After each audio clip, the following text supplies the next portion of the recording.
سے سوال کروں اور تھوڑا آپ سے درخواست ہے تھوڑا اختصار سے جو ہے اگر کام ہے تو زیادہ اچھا تاکہ بعض اہم باتیں بھی آ جائیں. دیکھیے اب بھی وہ اختلافات ہیں. اب بلوچستان کا ایشو یہ ہے جو بلوچستان کی قوم پر زمان سے یہ کہتے ہیں کہ بلوچستان کے مسائل فیڈرل گورنمنٹ حل نہیں, وہ علیحدگی کی طرف جانا چاہتے ہیں اور ایک ایسا معاملہ اختیار کرنا چاہتے ہیں جو آپ لوگ آئین سے بھی آپ کو شکایت ہے پاکستان. لیکن اتنے اختلافات کے بعد کیا امید ہے کہ کبھی یہ آپ لوگ کا یہ جو آپ کے ڈیمانڈز ہے یہ پوری ہو جائے گی؟ پارٹیوں میں بھی اختلافات ہے, پارٹی میں بھی اختلافات ہے, کیسے ہوگا؟ تو میں یہ سمجھتا ہوں کہ دیکھیں یہ کنفیوژن جو ہے بلوچ پولیٹکس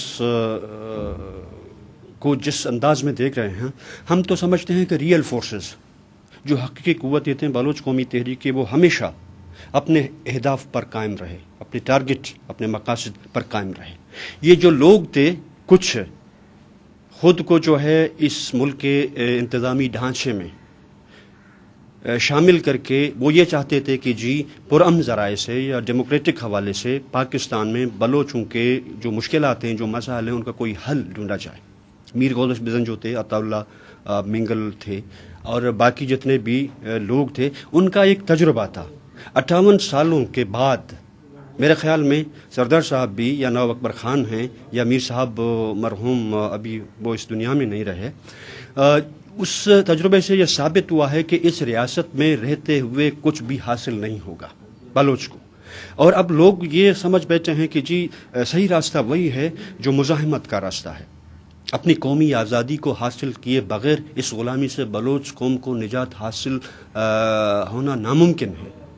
تو اب میں سمجھ رہا ہوں, آپ یہ سمجھیے کہ بلوچستان میں جتنے بھی ریئل فورسز تھے جو اپنی اصل قومی آزادی کی تحریک سے وابستہ تھے, وہ اپنی ہی موقف اور طریقہ کار پر قائم رہے.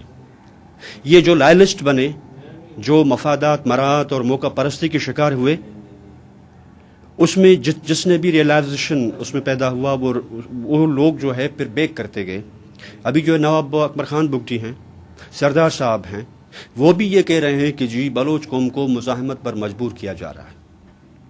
وہ کہہ تو رہے ہیں, لیکن انہوں نے جو کچھ کیا ماضی میں آپ اس سے متفق ہیں؟ ان کی تحریکوں سے سردار عطا اللہ منگل صاحب سی ایم بھی رہے, ان کے صاحبزادے بھی سی ایم رہے, اور اس کے بعد وہ بعد میں پونم کی شکل میں آپ سب وہ جو کرتے رہے بلوچستان کے لیے. آپ یہ بتائیں ان کے موومنٹ سے آپ بلوچ قوم مطمئن تھی؟ جی نہیں, بلوچ قوم کو اب بھی یہ شکایت ہے کہ اگر بلوچ لیڈرشپ کمپرومائز یا جو ہے بے سود مفاہمت کی طرف نہ جاتا تو بلوچ قومی تحریک مزید جو ہے وہ اپنے منزل کے قریب ہو جاتی. بلکہ اس رجحان نے بلوچ رائے عامہ کو تقسیم کر دیا کہ جی ہم پرہم ذرائع سے پاکستان کے حدود میں رہتے ہوئے پاکستانی آئین کے مطابق بلوچ مسائل کو حل کرنا کی کوشش کریں گے. اور بلوچ قوم نے اب جو ہے ان کا ریئیکشن ہے, رد عمل ہے, جہاں بھی آپ جائیں آپ دیکھیں وہ یہ کہتے ہیں کہ جی اس طرز عمل سے ہمارے مشکلات میں اضافہ ہوا, ہماری غلامی میں جو ہے وہ مضبوطی پیدا ہوئی, اور ریاستی جبر اور دہشت گردی اور فوج کشی کا سلسلہ عمل ہے اس کا تدارک نہ ہو سکا بلکہ وہ بڑھتا گیا.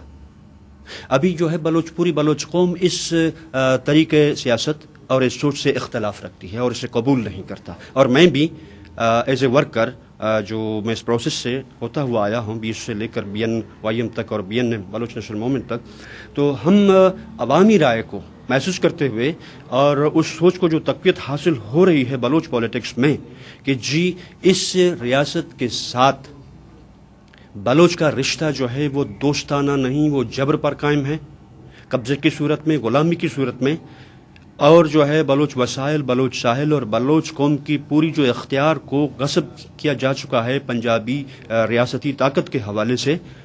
تو بلوچ قوم کو جو اس قومی اقتدار اعلیٰ کو حاصل کرنے کے لیے طاقت کا جواب طاقت سے دینا ہوگا. ابھی جب دیکھیں جو عطا اللہ سردار صاحب ہیں وہ خود محفوظ نہیں ہیں ریاستی دہشت گردی سے. اکبر خان جو ہیں وہ پارلیمانی کیریکٹر, ان کو بھی تحفظ نہیں دے سکا. 17 مارچ کو جو 70 بلوچوں کو بے دردی سے شہید کیا گیا اور نواب صاحب کی پوری رہائش گاہ اور حویلی اور ان کی جتنے بھی نشست و برخاست کی جگہیں تھیں ان کو ٹارگٹ کیا گیا تھا. تو یہ ثابت ہو رہا ہے کہ یہ پارلیمانی کیریکٹر جو ہے ان شخصیات کو تحفظ فراہم نہیں کر رہا ہے. تو عام بلوچ کا کیا ہوگا؟ غلام محمد صاحب سوال یہی ہے